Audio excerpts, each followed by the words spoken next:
ละหันตา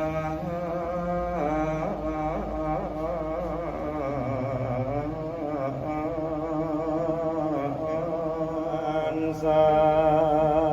งพังคาวัน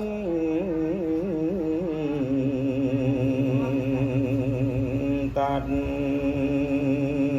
สาสัตโตโนมาสัมพุทธมันตุ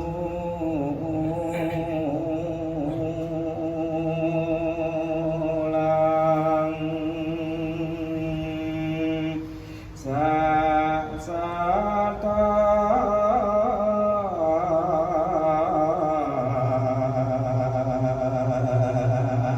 มังคานุตามังยาปาสิสา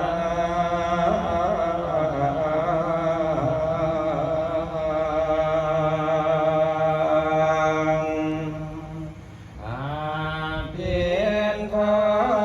ำมันตังสังฆั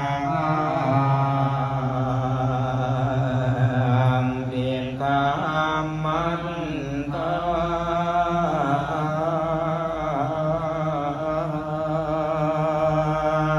งจันตุวันกตังเจตังสิกังลุมังเนียมกัง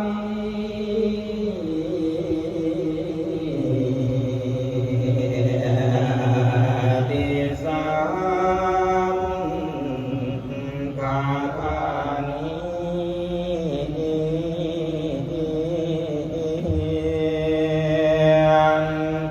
ทวนสามุลานิจาตาเวนตามโมหะมวล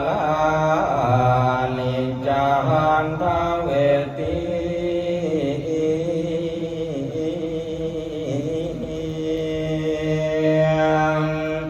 ทางวันตันสากุลสันลานสิโยสันตังกุศ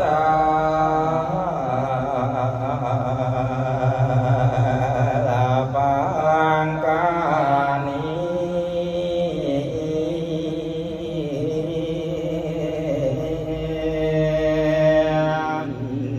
ทาคังกิริยันจิตานิตินิติ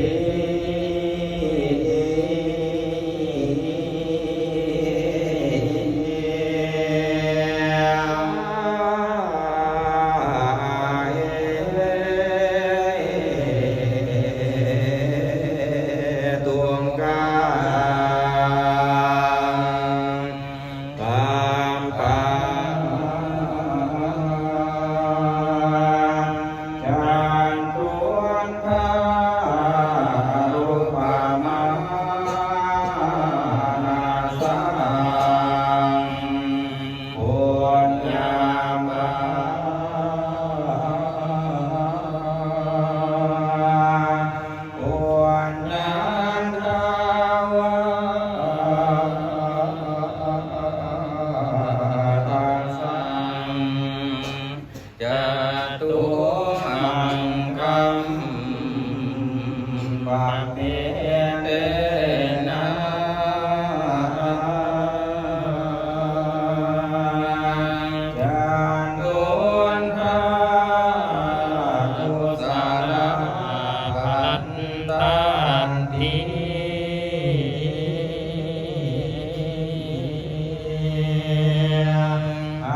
เทปานนาราสีริเยนตังมังกาทาน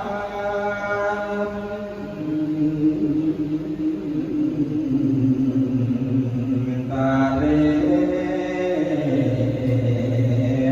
ตาทานาวุติภาอาเวทังปานาสั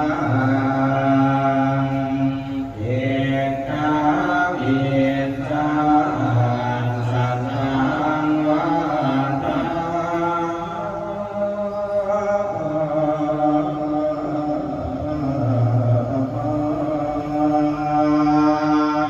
เวียนมาสันติวิญญาณ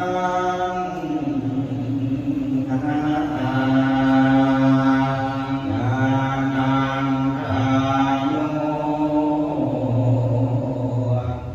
การสุขที่ทำบำเพ็ญกุศล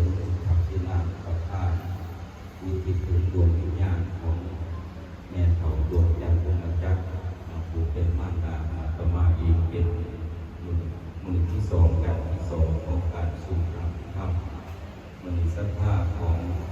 แม่ออกก็มาพบขายเขาขนาดเตาเพื่อที่มีพวกถูกเลื่อยสลิสนงกับผู้ทำแพทย์ว่าวกันนั้นตั้งแต่เริ่มตั้งวัดหายสูงแม่ออกทุกทางกับบริษัทอาตมาเลยนะผู้ทำแพทย์คือลูกคือหลานตลอดว่ามันถือว่าเป็นการบำเพ็ญกุศลแสดงถึงน้ำใจไม่ตีคิดอินทผาที่นี่รวมกันแล้วก็ขอโมทนาทำในอก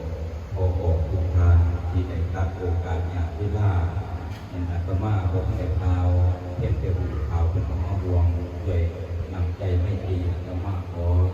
แสดงความบุญคุณนำและก็ขออนุโมทนาสาธุนำศรัทธาภาษาพระนำใจไม่ตีกรุณาที่มีต่ออาตมาและก็แม่ขอที่จากไปบุญกุศลทั้งหลายที่ได้รวมกันบำเพ็ญในวันนี้ได้ฟังสูตรมาติกาได้ฟังสูตรพระอภิธรรมเจ็ดคำที่เป็นอารมณ์ที่สองแล้วก็ได้ไหวพระได้สมทานศีลก็ขอบุญกุศลทั้งหลายนี้จงเป็นพระบาปัจจัยทรงผลดลบันดาลให้แม่เฒ่าผู้จากโลกนี้ไปสู่โลกหน้าจงไปสู่สุคติภพอันสูงในเรื่องหน้าพุทธและบุญกุศลทั้งหลายขอให้สะท้อนยอดกลับมาถึงพอในออกทุกทางที่ได้มานั่งอยู่ในสถานที่นี้ได้มารวมความเป็นบุญกุศลทั้งแม่เฒ่าด้วยน้ำใจไม่ตี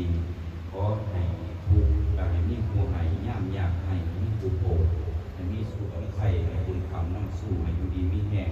หายทุกข์โศกโรคไข้ไปในเบื้องหน้าให้มีแต่ความเจริญเป็นวันอาศัยทุกคนเด้อสาธุอักขระเด้อเนพุทโธจาตุวังภวาสัพพิติโยวิวัตตุสัพพะโลกโควินาศตุมาเตภวัตันตรายโยสุขีทีฆายุโกภวะอภิวาทนาสิริสนิจังวุฒาปัจจายโนจาตารโลธรรมาวัฏันติอายุวันโน